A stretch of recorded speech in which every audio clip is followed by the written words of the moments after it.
오늘도 우리 하나님께서 우리에게 주신 말씀을 통해서 우리 사랑하는 주님을 만나는 귀하고 복된 시간 되시기를 주의 이름으로 간절히 소원합니다.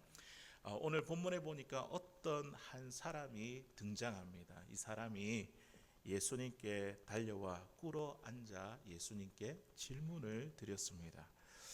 그리고 예수님께 이제 어떤 질문을 드렸냐면 17절에 있는 말씀이죠. 내가 무엇을 해야 영생을 얻을 수 있습니까? 영어 성경에 보니까 What must I do to inherit eternal life? 어떻게 해야지 내가 영생을 얻겠습니까? 이렇게 예수님께 질문을 드렸습니다. 이 사람의 이 질문은요, 사복음서, 그러니까 마태, 마가, 누가, 요한, 이 사복음서 가운데 요한복음을 제외하고는 이 질문이 다 나옵니다. 그 정도로 이 주제는요, 복음서에서 아주 중요한 주제로 취급되고 있습니다. 마태복음에는 이 질문을 한 이 주인공을 어떻게 소개를 하고 있냐면 젊은 청년으로 소개를 하고 있습니다. 우리가 함께 읽었던 이 마가복음에는 처음에는 이제 어떤 사람이라 되어 있는데 나중에 보니까 재물이 많은 부자로 그렇게 소개하고 있습니다. 그리고 누가복음에는요, 어떤 관리 관원, 이 정부 관리인지 회당을 맡아보는 사람인지 사내들인 공의회의 그런 한 명인지는 잘 알지 못하지만 어떤 관원으로 이렇게 소개하고 있습니다.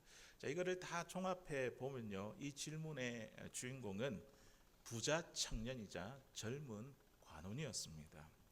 그야말로 세상에서 성공한 청년이었고 많은 사람들에게 선망의 대상이었으며 갖출 것 다 갖춘 능력 있는 청년이었습니다. 이 청년이야말로 딸 가진 부모님들 어떻게 생각합니까? 1등 신랑감이다. 점을 딱 찍고 1등 신랑감이 아니겠습니까? 예수님 앞에 달려 나와 오늘 그 모습도 보십시오. 꿇어 앉아 물었다. 이 보면 그 성품도요, 굉장히 이제 온유하고 공손하고 겸손한 그런 청년이었던 것 같습니다. 거기에다가 뭐까지 있냐면 영적인 목마름도 있었습니다. 어떻게 질문한다고요? 선한 선생님이요, 내가 어떻게 해야지 영생을 얻을 수 있습니까? 이런 영적인 목마름도 있었습니다. 그런데 이런 질문에 대해서 예수님은요, 청년에게 불편한 대답을 꺼내 놓으셨습니다. 오늘 본문 18절이죠. 우리 같이 한번 읽어보도록 하겠습니다. 시작. 예수께서 이르시되 내가 어찌하여 나를 선하다 일컫느냐? 하나님 한 분 외에는 선한 이가 없느니라. 아멘. 예수님 그냥 이 질문을 잘 받아주시면 좀 너무 감사하겠는데 나를 어찌 선하다 부르느냐? 선하신 분은 하나님 외에 한 분 외에 없도다. 근데 이 구절만을 보면요, 신학자들 사이에 이 상당히 논란이 되었던 구절입니다. 어찌하여 나를 선하다 하느냐? 그리고 하나님 한 분 외에는 선한 분이 없다.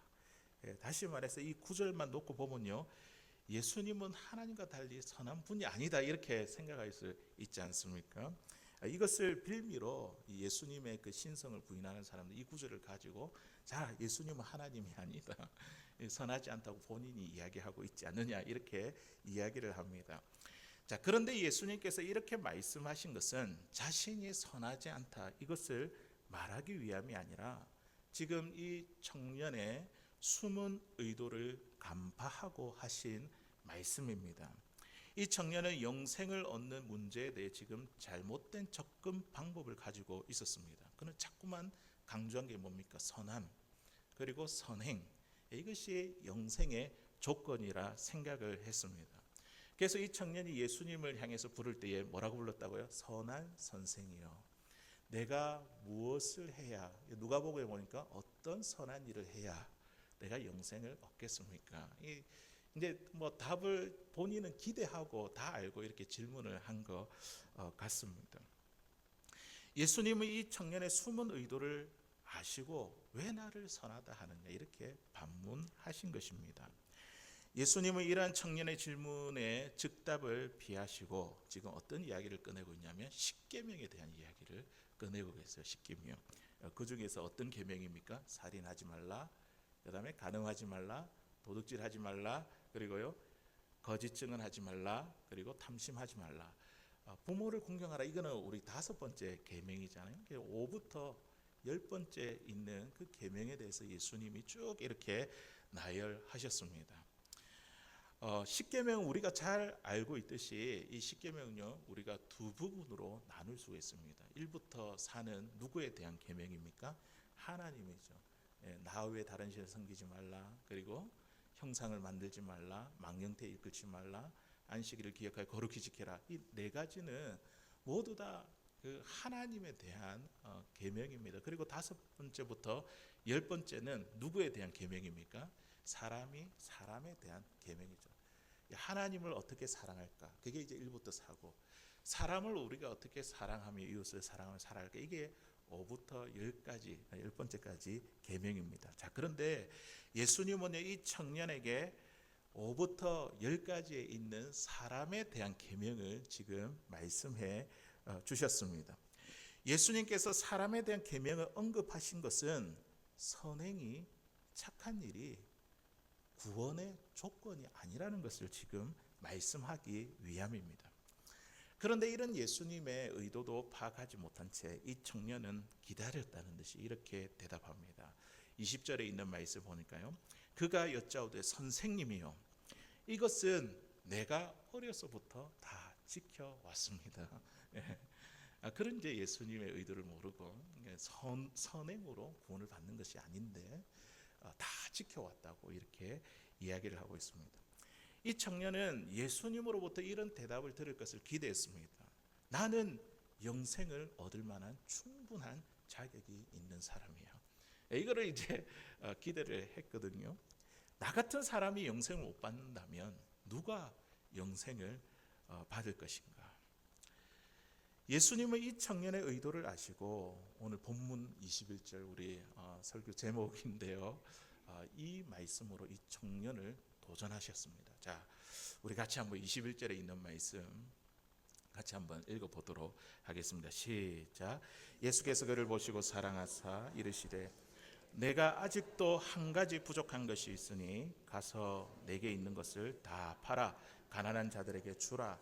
그러면 하늘에서 보화가 내게 있으리라. 그리고 와서 나를 따르라 하시니. 아멘. 지금 예수님이 이 청년에게 하고 싶은 말이 무엇일까요? 그래, 네가 어릴 때부터 이 하나님의 계명, 이 모세의 십계명을, 모세의 계명을 다 지켜왔다고 했는데 그러면 이것도 한번 지켜봐라. 네가 갖고 있는 재물 다 팔아가지고 가난한 자들에게 나눠주라. 정말 사람을 사랑한다면 그렇게 한번 해보라. 그러면서 예수님께서 하고 싶은 말이 무엇이겠습니까? 하나님의 계명을 지킬 수 있는 사람은요, 이 세상에 아무도 없다는 것을 지금 이야기하고 있는 것이죠. 우리가 계명을 지키는 것으로, 선을 행하는 것으로 영생을 얻는 것이 아니다. 선행이 구원의 조건이 아니라는 것을 지금 말씀하고 싶은 것입니다. 그리고 예수님께서 이 청년에게 한 가지 부족한 것을 지적하셨습니다. 겉으로 볼 때는 정말 완벽한 청년이에요, 맞죠?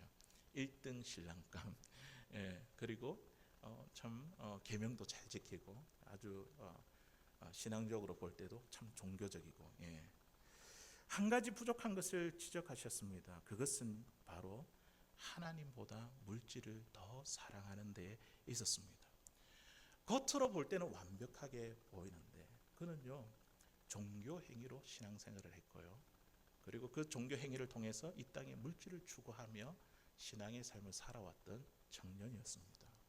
이 청년을 보면서 누가 보입니까? 저는 저의 모습이 보이고 참 우리의 모습이 보입니다. 우리가 신앙생활을 할 때에 참 하나님 말씀을 순종하고 지키며 이렇게 겉으로는 너무 멋진 것 같은데, 그런데 우리가 들여다보면 이 종교 행위가 마치 구원의 조건인 것처럼, 그리고 그 종교 행위를 통해서 내가 복을 받으려고 하는, 내가 추구하는 것이 여기에 있지 않은가. 이 청년의 모습을 보면서 저의 모습, 또 우리의 모습을 보게 되었습니다.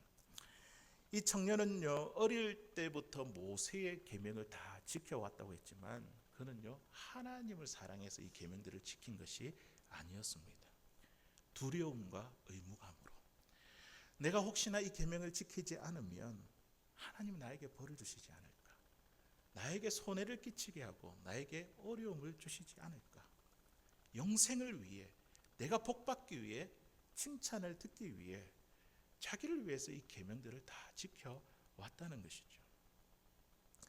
자기가 살아왔던 이 신앙을 추구했던 그 방향과 다르게 예수님이 지금 네가 갖고 있는 이 물질, 네가 추구해왔던 것, 이것을 팔고 가난한 자들에게 주고 나를 따르라 했을 때에 이 청년의 반응이 어땠을까요? 어땠습니까? 우리 22절에 있는 말씀 우리 같이 한번 읽어보도록 하겠습니다. 시작. 그 사람은 재물이 많은 거로 이 말씀으로 인하여 슬픈 기색을 띠고 근심하며 가니라. 아멘. 이 청년의 반응이 어땠습니까? 이 청년은요 신앙생활이 그냥 종교 행위고 그리고 그것을 통해서 이 땅의 물질의 복을 누리는 것이 전부인 줄 알았습니다. 그런데 예수님이 지금 다르게 말하는 거예요. 다르게 말하는 거예요. 그러자 이 청년의 반응이 무엇이냐면 얼굴에 슬픈 기색을 띠고 근심하며 왔던 길을 돌아갔습니다. 성경은 뭐 때문에 돌아갔냐, 슬픈 기색을 띠냐 이렇게 이야기를 하냐면 그가 뭐가 많았기 때문이라고요? 재물이 많았기 때문이다 이렇게 이야기하고 있습니다. 재물이 이 청년에게 있어서 우상이었습니다. 이 재물이 하나님보다 먼저였다는 것이죠. 그는 지금까지 재물을 천국 삼아 이 세상을 살아왔습니다. 종교 행위를 통해서 이 물질을 얻기 위해, 그 복을 누리기 위해 이제 지금까지 신앙을 추구해 왔다는 것이죠. 물질이 자신을 능력 있는 청년으로 또 높은 관원의 자리까지, 이 재물이 행복의 원천이라 생각했기 때문에 예수님이 이거 놓고 나를 따르라 했을 때에 이것만큼은 손 놓기가 싫었습니다. 이러한 청년의 반응을 본 예수님은 뭐라고 말씀하시냐면 재물이 있는 자가 하나님 나라에 들어가기 심히 어렵다 이렇게 말씀하셨습니다. 이 말씀에 누가 놀랐을까요? 그 옆에 있는 제자들이 놀랐습니다. 이 제자들이 놀란 이유가 무엇일까요? 이 재물과 부는요 하나님의 축복이라고 생각했거든요.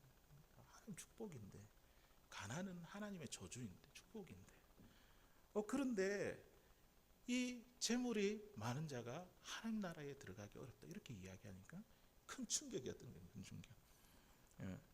부자 관원 청년이 천국에 들어가기 어렵다면 누가 감히 구원을 받을 수 있다는 말인가? 사실 어떻게 보면 제자들의 마음이 들켰던 것 같아요. 지금 예수님을 따라다녔던 거, 따라다닌 그 이유가 뭡니까? 제자들이 항상 예수님은 십자가 이야기하고 또 부활을 이야기하는데 제자들은 뭐 합니까? 저들은 모여가지고 누가 제일 크냐 이렇게 다투잖아요. 그들이 신앙이 추구하는 목표가 그거잖아요. 이 제자들의 마음이 들킨 것 같아요. 재물이 많은 자는 천국에 못 들어가기 어렵다 이렇게 이야기하니까. 그들은 예수님이 왕이 되시면 다들 한몫 잘 챙겨가지고 부자가 되겠거니 이렇게 생각했는데, 그런데 그런 재물 때문에 천국에 들어가기 어렵다 이렇게 말씀하시니까 이제 재물을 모으기에는 다 걸렀다고 생각해서 지금 큰 충격을 받지 않았을까 그렇게 여겨집니다. 많이 놀란 것 같습니다.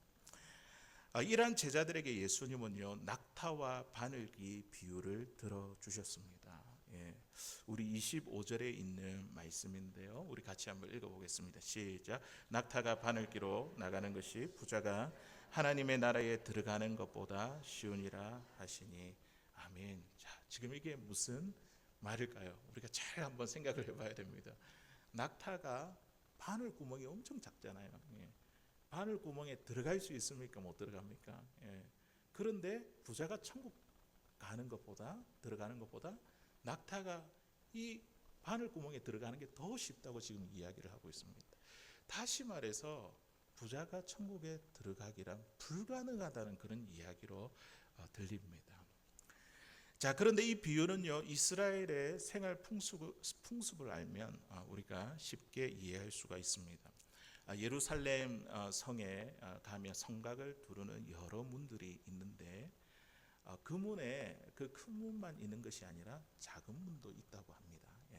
그래서 이 큰 문은 많은 사람들이 들어갔다 나갔다가 이 정한 시간이 되면 그 큰 문을 닫는다고 해요. 그러면 늦게 온 상인이나 사람들은 그 성에 들어가기 위해서는 큰 문으로는 들어갈 수 없는데 작은 문을 통과해가 들어가야 되는데, 그 작은 문이 보니까 이 바늘귀와 같이 생겼, 그러니까 한 사람 정도만 들어갈 수 있는 그 문이라고 그렇게 이야기를 합니다. 그래서 그 문이, 그 작은 문이 바늘귀처럼 생겼다고 해서 그 문의 이름을 바늘귀라고 그렇게 불렀습니다.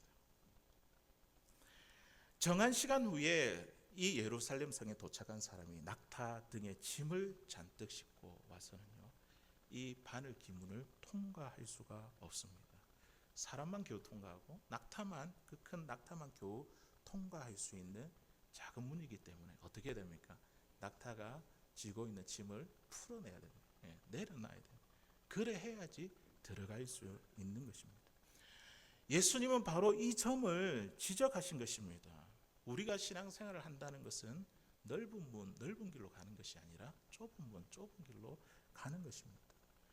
우리가 예수님을 믿고 신앙생활을 할 때에 좁은 문으로 들어가기 위해서는요, 우리가 짐을 풀어놓아야 된다는 거예요. 그래야지, 짐을 풀어놓아야지. 그래야지 우리가 영생의 길로 갈 수 있다는 이야기죠. 영생을 얻기 위해서 무엇이 중요한지 내 삶에, 그리고 내 삶의 우선순위를 재정립해야 된다는 그런 말씀을 들려주시는 것입니다. 너가 정말 영생을 중요하게 생각하고 하나님을 사랑한다면 네가 갖고 있는 이 짐, 물질적인 가치를 내려놓고 나를 쫓으라. 우리 예수님께서 이 청년에게 그렇게 말씀하신 것입니다. 사랑하는 성도 여러분, 우리가 풀어놓아야 할 짐은 무엇입니까? 우리가 좁은 길을 가는데, 신앙생활을 하는데 우리에게 있어서 짐을 풀어놓아야 할 것들이 무엇입니까? 내 인생의 영생보다, 하나님보다 더 중요하게 생각하는 것은 무엇입니까? 우리가 짐을 풀어놓는다는 것은요, 하나님을 내 삶의 최우선순위로 삼는다는 의미입니다. 우리가 천국 가기 위해서 이 재물 다 팔아버리고 예수님 따라야 되는데, 그걸 말씀하는 게 아니라, 이 구원은 선행이 아니고, 그게 아니라 우리가 좁은 길을 가야 되는데, 그 재물이 하나님보다 앞설 수 없다는 그 이야기를 예수님께서 하시는 말씀인 것이죠. 부자가 이처럼 천국에 들어가다는 것이 참 불가능하다는 이런 생각에 제자들은 예수님께 이렇게 질문합니다. 그렇다면 누가 과연 구원을 얻을 수 있다는 말입니까? 이 부자 청년 관원, 이렇게 율법을 확실하게 지켜온 이 사람도 천국 가는데, 그러면 누가 천국에 들어갈 수 있습니까? 자, 우리 27절에 있는 이 말씀입니다. 우리 주님이 이거 참 말씀하시고 싶으신 거죠. 우리 같이 읽어보겠습니다. 시작. 예수께서 그들을 보시며 이르시되 사람으로는 할 수 없으되 하나님으로 그렇지 아니하니 하나님으로서는 다 하실 수 있느니라. 아멘. 우리가 갖고 있는 영생의 문제가 해결되었습니다. 사람의 힘으로 되는 것이 아닙니다. 우리가 구원받는 것은요, 누가요? 오직 하나님의 은혜로 저와 여러분들이 구원을 받은 겁니다. 사람으로서 할 수 없다는 이 말씀은요, 구원은 사람의 어떤 노력이나 수고와 같은 선행으로 얻는 것이 아니라는 말입니다. 하나님으로 다 하실 수 있다는 이것은요, 구원은 오직 하나님의 은혜로 가능하다는 거죠. 부자라서 천국에 못 들어가는 게 아니고, 가난하다고 천국에 들어갈 수 있는 것이 아니라, 우리는 사람으로서 천국에 누구도 영생을 얻지 못합니다. 사람으로는 불가능하지만 무엇으로 가능하다고요? 오직 하나님의 은혜. 사랑하는 성도 여러분, 저와 여러분들은 오직 하나님의 은혜로 우리가 영생을 얻었습니다. 이 청년은 선행이 구원의 조건이라 생각했으며, 그리고 하나님보다 이 물질을 더 앞세우며 그렇게 살아왔습니다. 예수님은 이 청년을 참 사랑스럽게 보셨죠. 그러면서 영생의 길을 가르쳐 주셨지만, 이 청년은 재물 때문에 슬픈 기색을 띠며 근심하며 왔던 길로 다시 돌아갔습니다. 우리도요, 이 청년처럼 그냥 종교 행위로 우리가 신앙을 추구하며 살아가고, 그리고 그 종교 행위를 통해서 내가 물질의 복을 얻기 위해 살아간다면요, 이 청년과 우리가 다를 바가 없습니다. 예수님께서 이 한 가지 부족한 게 뭔지 지금 그거를 이야기를 해주고 계시는 거죠. 그런 행위가 아니고, 구원은 선행이 조건이 아니라 오직 하나님의 은혜다. 예, 그렇기 때문에 그 은혜 때문에 네가 사랑하는 것도 내려놓을 수 있다. 내려놓고 하나님을 가장 먼저 삶의 우선순위로 살아가는 것, 이게 신앙생활이라는 것을 예수님께서 말씀해 주시는 것입니다. 요한복음 5장에 보면 베데스다 연못이 나옵니다. 이 베데스다, 이 뜻은요, 자비의 집이라는 그런 뜻을 가지고 있습니다. 이 베데스다 연못에 오래 전부터 내려오는 이야기가 있습니다. 가끔 천사가 내려와서 이 연못물을 이렇게 동이면 움직이면 그때에 이 환자들이 이 물에 들어가면 병이 낫는다는 거예요. 이런 전설이 있었습니다. 예. 그래서 이 베데스다 연못 주변은요, 항상 환자들로 북적거렸습니다. 많은 환자들이 그 연못 주위에, 그래서 물이 동일 때에 들어가려고. 예. 거기에 누가 있었냐면요, 38년 된 환자가 있었습니다. 38년 동안 누워서 이 거적을 깔고 집으로 만든 그 돗자리 같은 것을 깔고 그 연못가에 살았습니다. 마침 예수님이 그곳을 지나시다가 이 환자를 보시며 이렇게 이야기하시는 거예요. 네가 낫기를 원하느냐. 그랬을 때에 이 환자가 주님이 누구이신지 안다면 어떻게 하기만 하면 됩니까? 네, 낫기를 원합니다. 이렇게 이야기만 하면 되거든요. 그런데 이 환자는 예수님께 생뚱맞은 대답을 합니다. 연못의 물이 움직일 때에 제일 먼저 들어가야지 병이 낫는데, 지금까지 어떤 사람도 저를 이 연못물에 넣어주는 사람이 없었습니다. 그것 때문에 내가 이렇게 아직까지 병에 걸려가지고 못 고치고 이렇게 있습니다. 지금 이거를 누구에게 이야기를 하고 있죠? 병을 고치시는 예수님께 이야기를 하고 있습니다. 이 환자는 예수님께 살려주세요, 고쳐주세요, 불쌍히 여겨주세요, 이렇게 소리만 외치면 됩니다. 그런데 지금 그는 무엇을 구하고 있죠? 연못에 들어갈 수 있는 방법을 예수님께 구하고 있습니다. 얼마나 어처구니 없는 일입니까? 이거를 우리가 지금 하고 있다니까요. 이거를. 예. 우리 마음 가운데 얼마나 많은 율법적인 개념이 있는지 모릅니다. 내 행위가 어떠해야 되는가? 내가 뭔가를 해야 된다. 손발을 쓰지 못하는 이 환자임에도 불구하고 이 연못에 들어가는 행위를 치료의 방법으로 예수님께 구하고 있습니다. 이것은요, 예수님을 모르는 사람들의 모습입니다. 예수님을 모르는 사람들은요, 끊임없이 이런 방법을 찾고 있습니다. 어떤 행위로 자기를 개발해서 또 무언가를 알아감으로 구원을 얻으려고 하고 있습니다. 예수님을 모르는 사람들은요, 마치 누가 자신을 연못에 넣어주기를 기다리는 연못가 인생과도 같다는 것이죠. 그런데 구원은요, 누군가 나를 연못에 넣어주어야지 이루어지는 것이 아니라 예수님이 하신 일입니다. 예수님이 하신 일. 그러자 예수님께서 이 환자에게 이렇게 말씀하셨죠. 내 자리를 들고 일어나 걸어가라. 그리고 예수님의 말씀대로 이 환자는 일어나 자리에서 일어나 걸어갔습니다. 우리가 하나님 앞에서 가장 숭고한 신앙은 어떤 신앙이냐면요, 내가 뭔가를 해야 된다. 그래야지 내 병이 고칠 수 있다. 이게 해결된다. 내가 구원을 얻을 수 있다. 우리 안에 있는 이 율법화된 의식 구조를 무너뜨리는 데서 시작합니다. 내가 아니라 오직 하나님 은혜로만 된다. 은혜로만 된다. 우리는 신앙이 깊어지면 깊어질수록요, 내가 할 수 있는 거 아무것도 없고 주님이 하셔야 된다는 것입니다. 주님의 은혜가 그 일을 하게 만든다는 거예요. 오늘 이 청년 보세요. 어릴 때부터 다 지켰다 했는데 그는요, 의무감과 두려움으로 지켜왔습니다. 그런데 복음은요, 우리가 하나님 말씀 지킬 때 두려움과 의무감이 아닙니다. 하나님 사랑 때문에, 은혜 때문에 우리가 순종하고 지키는 거죠. 예수님이 지금 이 한 가지 부족한 거를 지금 이 청년에게 지금 이렇게 이야기를 하고 있는 것입니다. 우리가 신앙생활을 오래 하면 오래 할수록 우리의 신앙이 좋아진다는 것은요, 갈수록 하나님의 은혜에 대해 목말라 하는 그런 신앙의 태도를 말합니다. 날이 갈수록 하나님의 은혜만을 구하며 정말 주님의 은혜밖에 없구나, 내가 하는 게 아니라 주님의 은혜로 내가 살아가고 일들을 행하게 하시는구나, 이것을 깨닫는 것이 바로 성숙한 그리스도인의 모습인 줄로 믿습니다.